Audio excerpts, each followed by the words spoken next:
Bonjour tout le monde, je m'appelle Manon Cortès et je suis formatrice financière et merci d'être présent sur la chaîne de J'aime pour t'aider à trouver des trucs pour diminuer ton anxiété.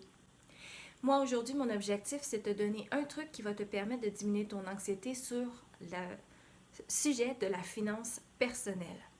Et souvent, quand on vit du stress en lien avec nos finances, que ce soit parce que l'on ait perdu notre emploi, parce qu'on a de la difficulté à en trouver un, que ce soit parce qu'au niveau financier, on n'arrive pas, on a des problèmes au niveau de nos créanciers, peu importe la situation dans laquelle tu te trouves, peut-être qu'en ce moment, tu vis un stress. Et ce stress, tu n'es pas le seul à le vivre. On peut aussi passer par-dessus. C'est ce qu'on va voir aujourd'hui ensemble. Quand on parle de situation financière, c'est un sujet tabou. On ne veut pas nécessairement dévoiler au grand jour notre situation financière. Alors comment est-ce qu'on fait quand on est en période de grand stress financier? C'est-à-dire que quand on fait juste penser à l'argent constamment, que les comptes qui rentrent nous font que rappeler qu'il y a des paiements à faire et qu'on n'a pas nécessairement les moyens. Que le fait de devoir se trouver un emploi plus rapidement alors qu'on ne se sent pas bien, qu'on a déjà de la difficulté à se lever, qu'on a une fatigue constante, parfois même qu'on a des palpitations cardiaques juste à penser à aller travailler ou à ramener de l'argent ou à ne pas en ramener. C'est des situations que l'on peut apprendre à gérer. Ce ne sera pas un truc magique, je te le dis. Par contre, ça va être un truc que si tu fais de manière constante sur une longue période de temps, je suis certaine que tu vas voir des résultats. Mon objectif aujourd'hui, c'est de te dire que même si tu as l'impression de perdre le contrôle ou de l'avoir perdu, il y a moyen de le reprendre. Si, comme certaines personnes, tu as un petit hamster qui tourne dans ta tête et qui n'arrête pas de te faire rappeler que tu n'as pas d'argent, que tu n'as pas les moyens, que tu n'y arriveras pas, que tu ne seras pas capable de subvenir à tes besoins, bien, il y a moyen pour toi de diminuer cette anxiété-là. Est-ce que tu es prêt? En fait, mon astuce va être divisée en 3 petites étapes. La première, c'est celle où il faut prendre conscience de notre état. C'est-à-dire qu'on arrête tout et qu'on prend le temps de réaliser qu'en ce moment, on n'est plus dans le moment présent. C'est-à-dire qu'on vit dans la crainte du futur et qu'on n'arrive plus à se dire que dans le moment actuel, on n'est pas en danger financier. Trop souvent, on s'en va dans la peur, l'angoisse, l'anxiété, alors que ce sont des choses qui ne sont pas arrivées ou qui n'arriveront peut-être jamais. Pourtant, quand on parle de gestion financière, on le sait, on peut vivre des situations très complexes comme avoir une bonne situation mais pas arriver à bien gérer nos finances. Et pour s'en sortir, il faut commencer par prendre conscience de notre situation. Comment on peut faire ça? C'est déjà quand on ressent les symptômes de l'anxiété, se dire « je suis en train de ressentir de l'anxiété. Je dois m'arrêter et respirer ». Respirer quand ça va mal, c'est super important. Mais tu vas y arriver, c'est certain. Lorsque tu auras pris conscience de ton anxiété, je t'invite à prendre un papier et un crayon. Et il y a un pouvoir assez particulier quand on prend la peine d'écrire ce que l'on pense sur papier. Essaie de noter sans censure, c'est-à-dire tout ce qui te vient dans ta tête pendant la période d'anxiété que tu viens de découvrir, note tout ce qui a rapport avec cette anxiété-là. Tout. Si ça te prend 15 minutes, 1 heure, 2 heures, vas-y, note tout. Si tu as mal à la main à la toute fin, c'est encore mieux. Pourquoi? Parce qu'en ce moment, qu'est-ce que tu es en train de faire? C'est de sortir ces pensées qui sont anxiogènes, que tu es en train de répéter et qui ne sont pas nécessairement constructives pour ton mieux-être. Et tu es en train de les mettre sur papier.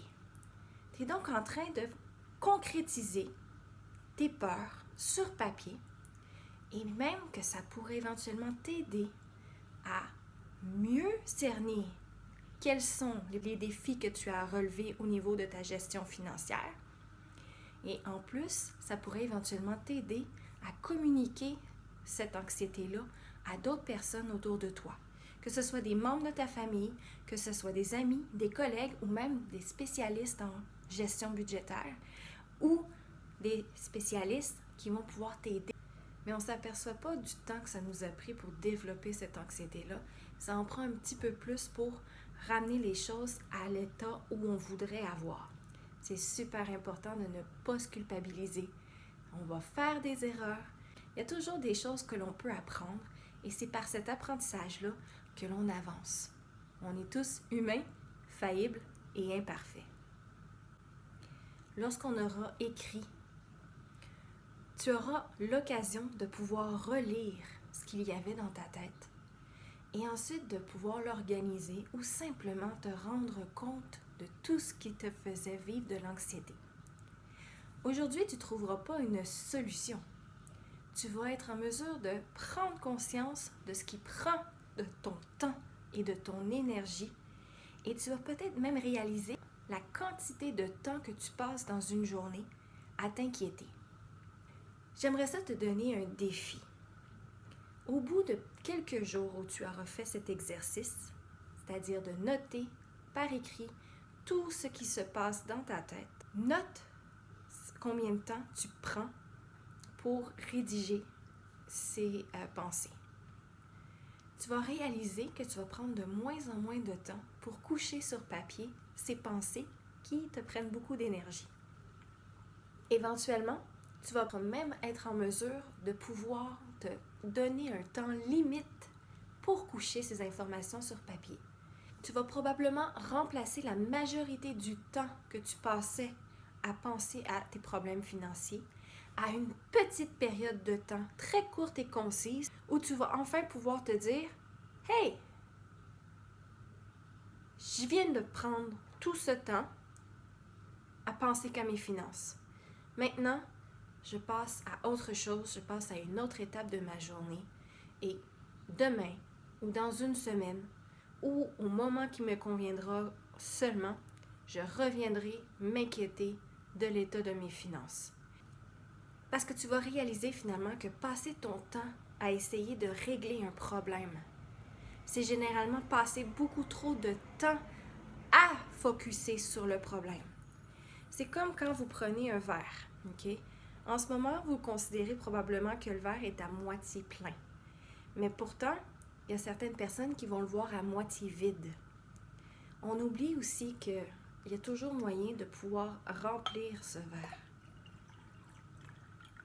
C'est le même principe avec les finances personnelles.